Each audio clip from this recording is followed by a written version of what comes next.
Cześć! Dziś zabieramy Was do wsi Terka. Wiadomo, że była to jedna z pierwszych wsi założonych przez Balów z Choćwi. Wieś ta istniała już w 1463 roku pod nazwą Tcharnka. Nazwę swoją wzięła od krzewów Tarniny. Dziś po tych krzewach można rozpoznać, że kiedyś w danym miejscu było gospodarstwo. Mieszkańcy wsi byli i nadal są w zdecydowanej większości rolnikami. Oprócz pięknych widoków i wejść na Połoninę Wetlińską, Zatwarnicę czy do Wołkowej, znajdziemy tutaj kilka drewnianych domów, a także na jednym placu 2 kościoły rzymskokatolickie, ruiny cerkwi grekokatolickiej oraz cmentarze wielowyznaniowe. Zacznijmy od najmłodszego obiektu. Jest to kościół pod wezwaniem Matki Bożej Szkapleżnej. Jego budowę zakończono w 2010 roku. Ponieważ udało nam się wejść tylko na ruiny cerkwi oraz na teren cmentarza, nie jesteśmy w stanie potwierdzić prawdziwości słów mieszkańca Zawoi o fragmentach tamtejszej cerkwi w kościele w Terce.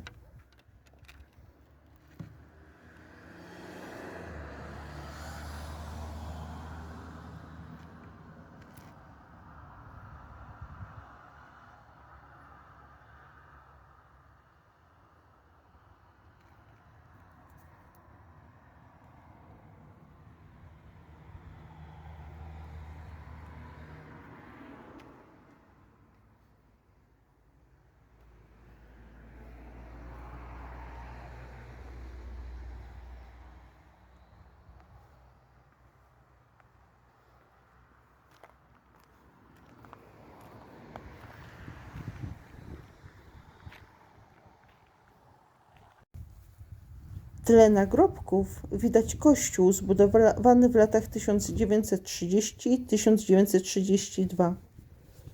Jest to jedyny obiekt sakralny, jaki przetrwał zawieruchę wojny światowej na terenie tej parafii. Fundatorzy ziemi i kościoła spoczywają dziś tutaj. Są to właśnie państwo czarneccy. Spacerując po cmentarzu, uderzyła mnie różnorodność i chaotyczny układ pomników nagrobnych. Mogę tylko podejrzewać, że tam, gdzie dziś jest trawa, kiedyś były groby.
Na cmentarzu znajduje się zbiorowa mogiła 35 osób.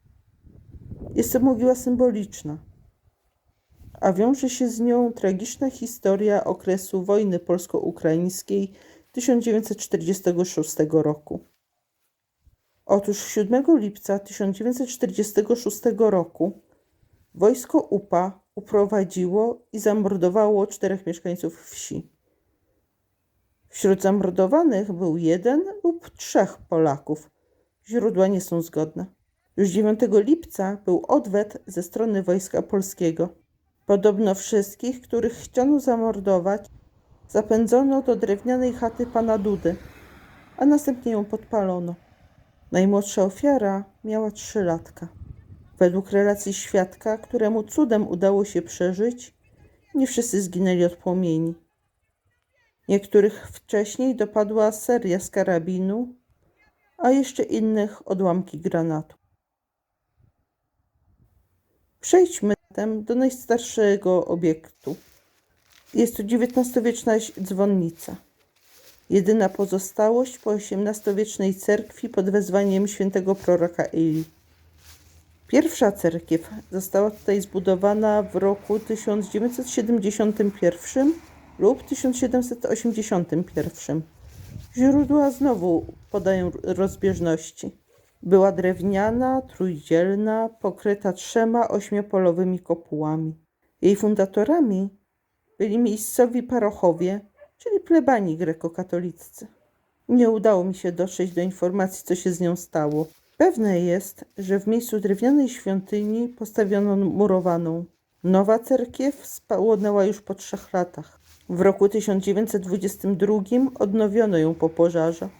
Przetrwała zawieruchę II wojny światowej, lecz rozebrano ją w 1957 roku.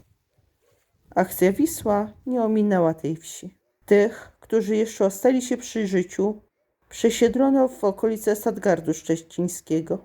Dziś wioska liczy około 224 mieszkańców.